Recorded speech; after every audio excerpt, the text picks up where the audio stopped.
Joining me here today at Corvette Funfest 2007 is Will Cooksey, Bowling Green Corvette plant manager, and certainly one of my heroes in the Corvette world. Will, what was your first job at GM? Well, the very first job, believe it or not, was on the faculty as a professor teaching up at General Motors Institute at that time. And I was teaching reliability engineering, quality engineering, talking about all of those items back in 1972. In 72, you had just gotten home from Vietnam, or was? Well, I tell you, I'm a Vietnam vet, and when I got home in '69, I actually bought myself a brand new black '69 Corvette. And when the opportunity to come to work for GM presented itself, I looked at GM and thought Corvette, and I said, you know, this may be a good time to change jobs, because I was working at General Mills at that time, food manufacturing, which was my very first job out of college, and I learned how to take care of the Betty Crocker division issues, you know, all of their products, all the cereal. You asked me something about the various cereals, I could easily talk to you about those. But the opportunity to switch over and come to GM, Corvette was what I was thinking about. And when I started to work for them, I started buying Corvettes 2 a year. Because at that time they were available and I could get product discounts, and I've been buying them ever since. And then '93 I got the dream job, of course. Okay, that's a great segue in my next question. Yeah. 1993, taking over as Corvette plant manager from Mistress Nays. What were your goals? What was your vision? What did you see in '93 that you wanted to go in and change and improve? Well, I tell you, Mike, I'd been spending all this time up in front of students and visiting plants. I even visited Corvette plant when I was up in Flint. I went down to St. Louis to see how things were being done. And what I wanted to do is show the people that I'd been talking to all these many years is that there is truth in what I was talking about in terms of theory, of reliability and quality. You can put that in your products that you manufacture. You just have to be educated, you have to have patience, you have to have focus, and you can make it happen. So now what happened is that I got the opportunity to walk like I was talking. And so from that point on, I said, I'm going to demonstrate what I've been teaching all this time.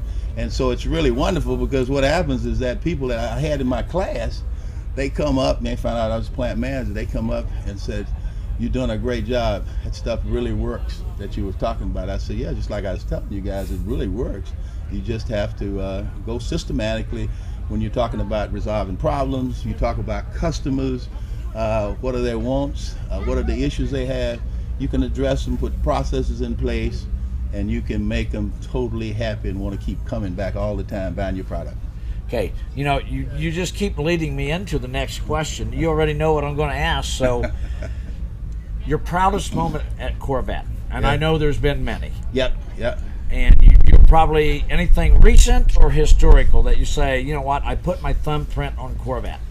Well, I tell you, when we went from C4 to C5, that was a real opportunity to really show all of our customers that we were serious about continuous improvement.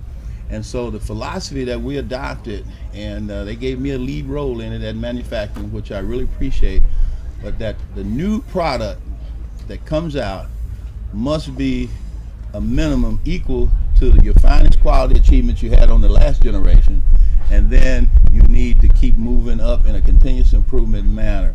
And so what it enabled us to do is focus more on quality, and then quantity would be second. And as you well know, the first year of C5, we did restrict the production of it, and it was because one of the things we all agreed on, if we only have X number of units, but they're of excellent quality, so be it. We don't want to have 30,000 units out and have to call 20,000 of them back. And I was just talking to one person a minute ago that has a 97, and what they said was that was a great car, and I told them a little background behind it. And that was the time when they gave the plant manager more say so in what was coming out of the manufacturing process. I was told that when you say the car is of the quality necessary to make the customers happy, that's when we'll ship the cars. Now, that had never been done with a plant manager before, but my vice president told me, says, you call the shots. No one else, chief engineer, no one else. It'll be you, because when the cars come out of there, it is you that I'm expecting made that decision. So that was a real turning point. And of course, if you look at C5, C5 was one of our most outstanding generations of Corvette.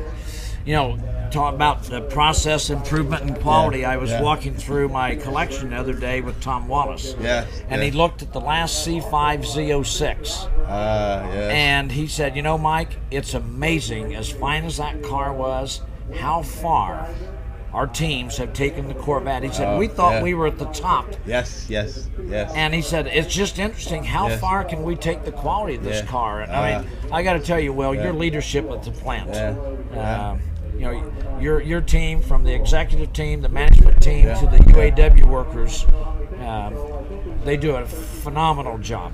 Well, thank you, Mike. I really appreciate that, because the comments, because what I do is I pass that all the way. I pass all these comments I pick up from the customers at events like this.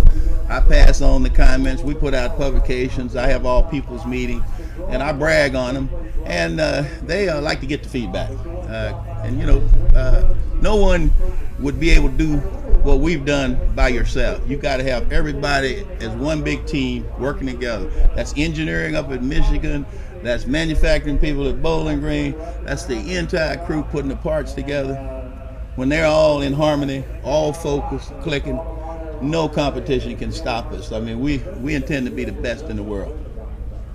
Well, I think you're pretty much there, but it's great that you're still shooting for higher goals. Oh, you know, absolutely. You guys build a fast car. You're talking about, you know, the quality, and it doesn't leave till it's right. What other fast activities might Will Cooksey be involved in? Well, you know, Will Cooksey is an enthusiast who has a need for speed. I guess that's one of my little nicknames there. Because what I like to do is I like to do drag racing. You know, I like flying. I really like road course racing, and of course here recently I like burnouts. Burnouts are real refreshing. You know, now where can we see that burnout? Maybe on YouTube, Will? Yeah, I think Carlisle was the last event. I think before I could get out of Carlisle, there was people telling me, said, you will be on YouTube tonight. I don't even think it took that long, Will. That, you know what, I told you earlier today, I think that may have been one of the coolest things that's ever happened at a Corvette event, to see, you know, one of the icons of the Corvette world, the you know, the plant manager at Corvette getting one of his new cars and do that testing for Goodyear right in front of us. That was real interesting. Well, I tell you, I told everybody that I said, now you see those tires there? I said they're strong and tough. And you notice that I drove away after I burned them out. I drove away and noticed the sidewalls, how well they held up. No wheel damage whatsoever. But I told them I would not recommend that you do that to your car, though. You know, well, how about yours either, right? Mine either. Just the generals. You know, Will, you've been very gracious in coming to Funfest, and I'll turn it to the Mid-America side for a minute. You've been so gracious in attending this event for a number of years, and I'd certainly like for our customers to hear why you like to come to Funfest. I tell you what, Funfest, it's really an activity that involves everything that I focus on in terms of doing my job. I love getting up in the morning, going to work, doing what I do. We create and build dreams. You know, everybody has a dream one day I'm going to buy a Corvette. And so when you come to Funfest, and of course we look at you and Laura and your whole family, Mike, you know, and Blake, and we said, hey, these guys, they're head cheerleaders of our whole hobby. Because you guys really do all of this. Where can you go and find so much variation of activities that you can get involved with your car? Where can you go and find so much camaraderie? I just got done a minute ago talking to individual that told me, said, hey, I got caught on the street out there after the concert last night, and says that I just got out, stood around, started talking, said, had made a lot of friends out there. It was like one big family before we could even get out. So it's just really refreshing. You can come and you can get ideas about what you might want to do to your car, because folks like to customize Corvette sometimes, like to put your personal touches in. We know that. And I'm sure that Mike can always help you out if you want to do something. he does a good job. Matter of fact, it kind of really, where he put us this year is right over by the exhaust system changes, and we were sitting there looking at the exhaust system being dropped off and listening to the sound. So, you know, we have a new exhaust system. So we raced our engine over there to see if we could get the same kind of noise as she was getting off the other one. And it sounds like a duplication. You know, well, the exhaust system, I know you guys, I made the joke to Dave Hill, now to Tom Wallace. If you put on chrome, our customer is going to say they want black. That's so if true. you guys say, okay, we're going to put black exhaust systems on them, they're going to go chrome. That's right. You say, we're going to make them quiet. They want them loud. You make them loud, they say, we're going to quiet this car down. There you go. You're right. Absolutely. You'll always have a job, I tell you. You guys will always have something you can do to encourage the enthusiasts. Certainly. Well, our customers, your customers, our Corvette family enjoy seeing you here. They absolutely know your heart and soul is in Corvette. But you also bring another group of people with you that have that same feeling. Let's talk about your engineers that you bring with you. Sure. My engineers, they all line up to come up. Of course, naturally, I can't bring the whole crew. I have to watch my budget. But what I do is I always bring enough to bring new products that we're actually producing, and make certain that we do seminars to help people really learn a little bit more about the product, ask a little bit more in-depth questions, and we'll probably have the answers. It's not written in the book, but we look at these events as educating our customers more and more on the wonderful product that they bought. As a matter of fact, a lot of times you find a person hadn't read the owner's manual. We figure the owner's manual is probably one of the biggest publicized books in the country, more copies than you can think about, but it's probably the least read. But you know, when you talk people through, here's the way the NAM system works, you know, here's the way this, then sometimes they remember that a little bit better. So this is what happens when we come. We can really help you understand just what your car is capable of doing. You know, actually, I've bought new cars that were so technical that before they'd let me take the car home, they mandated that the dealership spend 2 hours taking you through the systems of the car. And it's amazing what you really learn. Oh, absolutely. You know, I would guess that on a Corvette, the ability to change the settings, to add, I bet you people don't use 40% of what's there. You're absolutely correct. You're absolutely correct. And that's what we try to bridge that gap. When you come to our engineering tent and you talk to our engineers, if we get a question and we don't have the answer, we got telephones. We know who to call. You know, the other thing, that when you guys contacted us to give the kids the drive here at Corvette Funfest, so awesome. And you know what?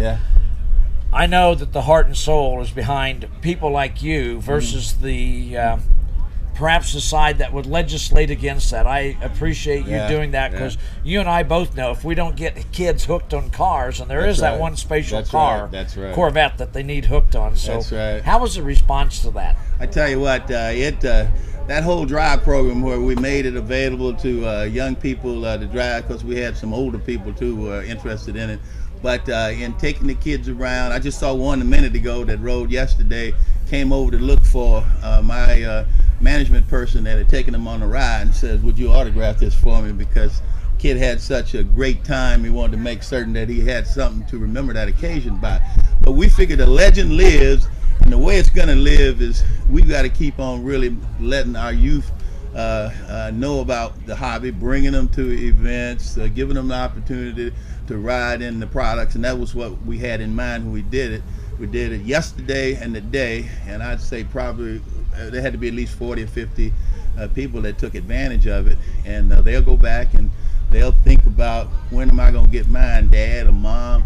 And that's what we like in our business, because we're ready to build them one too.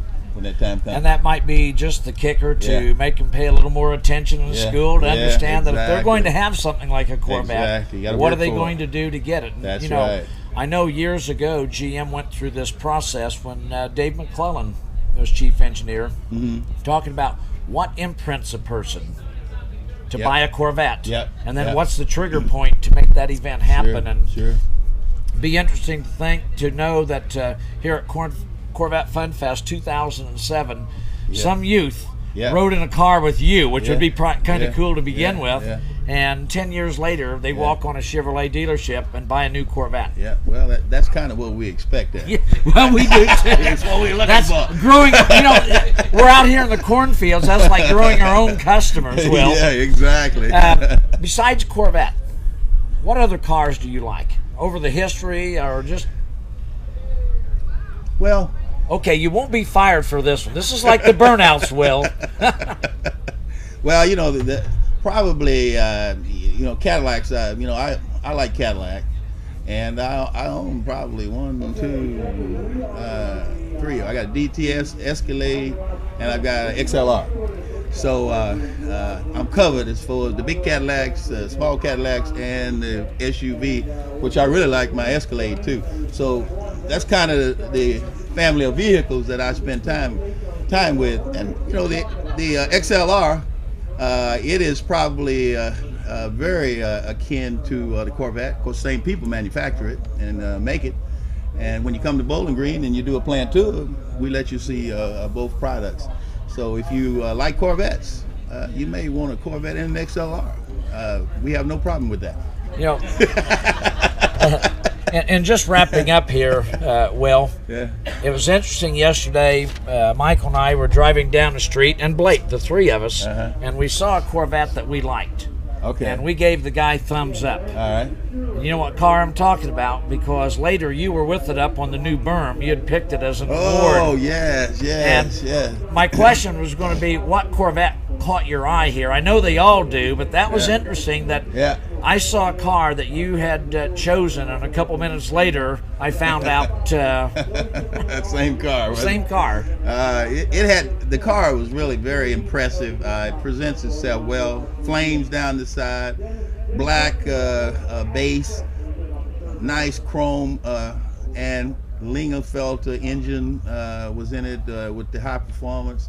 A lot of special touches inside, detailed, two-tone, and 2 big old bottles of laughing gas back there behind. That was real impressive. Yeah, too. when I saw those bottles, I knew that was a Will Cooksey eye catcher. That was impressive, you know. And only thing I dread is that we don't have a track out here, because I could probably convince them to let me go down the track with it and test it out. Well, you know what? We're going to oblige you that in a couple of years. Yeah, well, okay. I appreciate so much your support of Corvette Funfest, and thank you certainly your leadership and enthusiasm for the brand. Thanks for being here. All right, thank you, Mike, for all you do. Thanks.